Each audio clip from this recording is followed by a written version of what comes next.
আসসালামু আলাইকুম ভিউয়ার্স, আশা করি আপনারা সবাই ভালো আছেন। আল্লাহ তাআলার অশেষ রহমতে আমিও ভালো আছি। আমি মূলত এখন আছি আমার আপুর বাসায়। আমি এখানে বেড়াতে এসেছি। তো আমি যখন বাসায় থাকি দেখা যায় প্রতিদিনই আমি আম দেখা যায় কেটে তারপরে লবণ মরিচ দিয়ে মেখে খাই। তো এখানে দেখা যায় যে একটি আমের গাছ দেখলাম বাসার সামনে। তো এখানে দুই তিনটা আম দেখা যাচ্ছে গাছে। আমি এখন আম পাড়ার জন্য গাছে উঠবো। তো বন্ধুরা, এই যে দেখতে পাচ্ছেন লাঠি, এই লাঠিটা দিয়ে মূলত আমি আম পারবো। ওই যে দেখা যাচ্ছে দুইটা আম, এই আম দুইটা আমি পেরে নিব।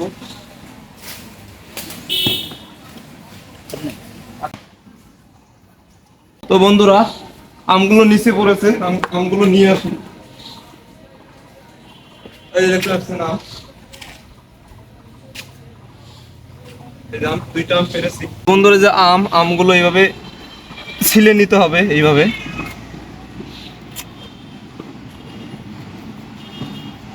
এটা মূলত হাড়ি ভাঙা আম, এটা টক এমনিতেই একটু কম।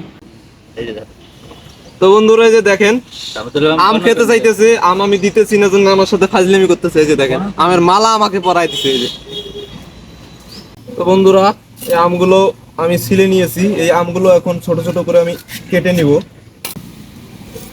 এই দেখা যায় যে এই আমের সিজন আসলেই আমরা যেহেতু গ্রামে থাকি, আমরা এই আমগুলো এইভাবে খেয়ে থাকি। কাজ করে আসার পরে একটু যখন আমরা বসে থাকি তখন এই আমগুলো এইভাবে কেটে কেটে আমরা খাই।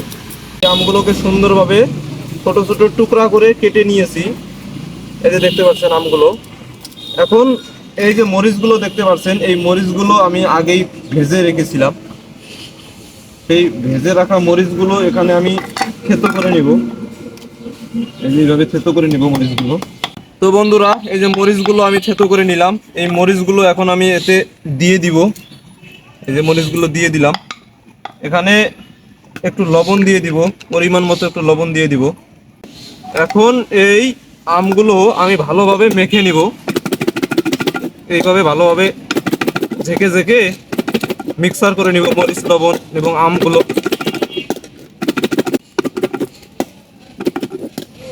তো বন্ধুরা, এই যে দেখতে পারলেন আম মাখানো হয়ে গিয়েছে। এই দেখেন টক ঝাল মিষ্টি আম মাখানো, এটা খেতে অনেক টেস্টি। আমি খেয়ে দেখি, বিসমিল্লাহ।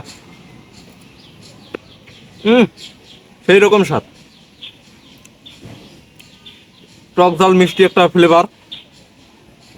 এটা মূলত খেতে অনেক ভালো লাগে। আপনাদের দাওয়াত রইলো, আসেন আম মাখা খেয়ে যান। এই যে, তো বন্ধুরা, ভিডিওটি যদি ভালো লেগে থাকে তাহলে অবশ্যই লাইক কমেন্ট শেয়ার করে দিবেন। আপনাদের সাথে আমার দেখা হবে আমার পরবর্তী কোনো ভিডিওতে। সেই পর্যন্ত আপনারা সবাই ভালো থাকবেন, সুস্থ থাকবেন। আল্লাহ হাফেজ।